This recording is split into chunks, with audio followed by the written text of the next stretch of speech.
All right, let's go to the Han Cup champions, Newcastle Jets. We've been talking a lot about this moving club, and last year they had 6,608 fans season average. I reckon that'll double this year. There's some excitement up in Newey, and absolutely Mark Milligan has brought the spark. We've seen a great start to the season.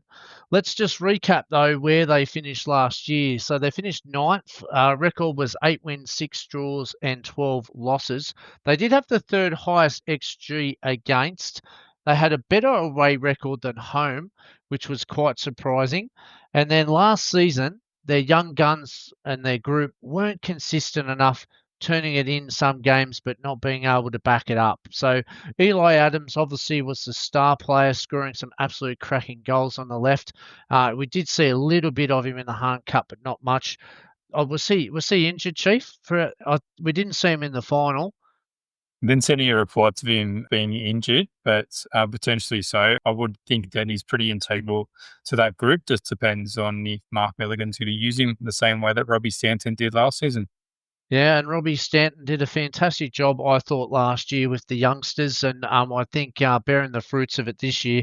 He's been replaced by Mark Milligan, and we've seen the talent that obviously he's brought in as well. So I think both Robbie Stanton and Mark Milligan should be patting the back early in the season. As we said, Australian Cup winners, and they looked very promising with great football and really fast press, fast movement. Ball movement was fantastic. So I think Newcastle fans, you have a lot to be excited about, and I believe will be the moving club. I'm just not sure how far up, but let's go in with the players' ins and outs with Chief. Yeah, the massive one, Alex Badalado, well, in our eyes anyway. We've been tracking his progress a bit. He was obviously on the books at Western Sydney Wanderers, went to the Melbourne Victory on loan at the back end of last season. So I think he's going to get much more game time and will be given the opportunity to thrive. Maxi Burgess, similar storyline as well, got completely frozen out at Sydney FC, but there's a great player in there, and I think he's going to thrive in that environment. Joe Shaughnessy also comes in. James Deli, another keeper, comes in from Adelaide United.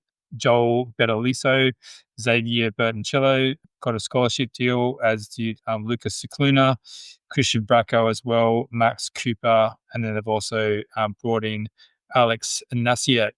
Looking at their outs, there's probably not too many big names. Dane Ingham goes out, Ryan Scott, Matt Scarcella, Justin Vidic, Wellersol, Callum Timmins, Jacob Dowse, Charles Mamombwa, Zach Bowling, and Philip Kankar. They've also re-signed Koda Mizunuma, who is a massive fan favourite up there at the Newcastle Jets. Can whip in an amazing free-kicking corner, which they benefited from a lot last season.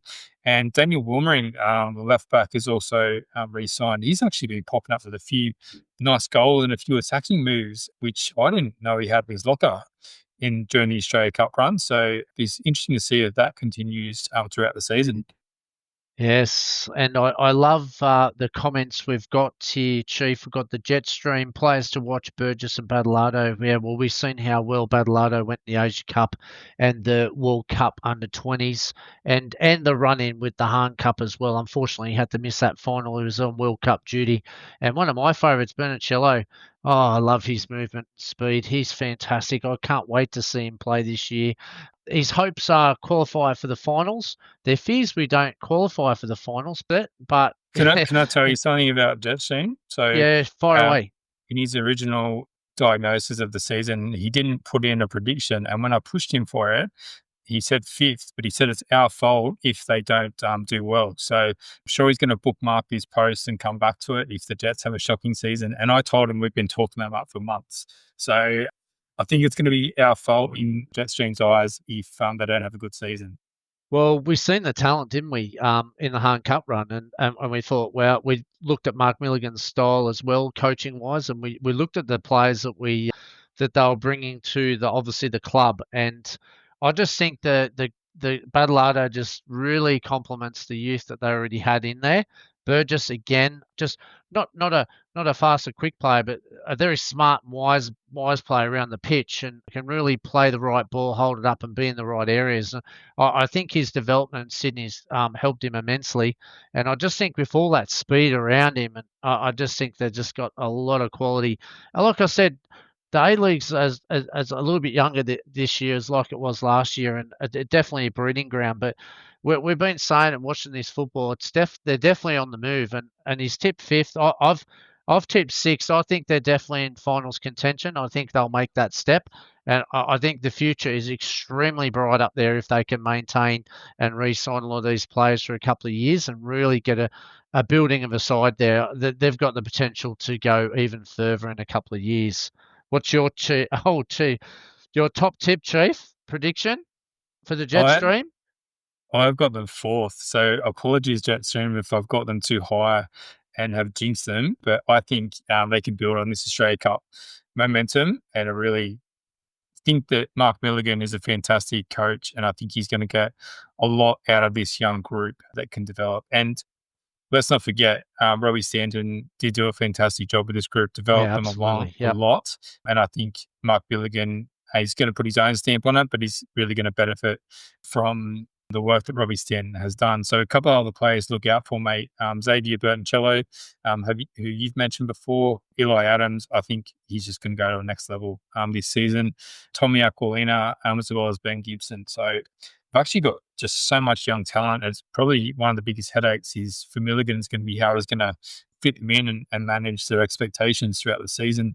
Let's have a look at their start of the season. They start with the F3 Derby against the Mariners, and then a couple of tough games in Melbourne Victory and Sydney FC. So probably a good chance to see where they're at early in the season.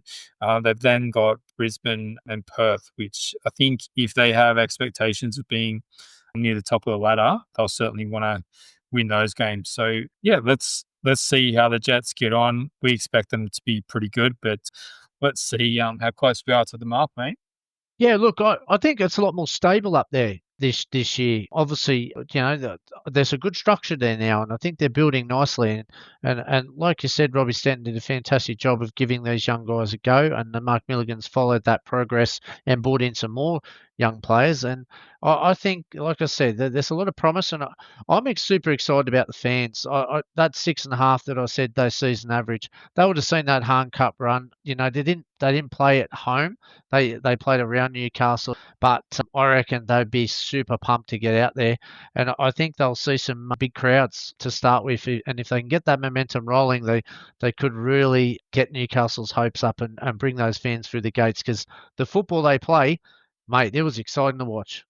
Yeah, agreed. And it's been a couple of tough probably more than a couple of tough seasons for the Newcastle Jets. They're right on the brink, not existing at all a couple of seasons ago. So it's really great to see them and see the progress that they've made over the past couple of years.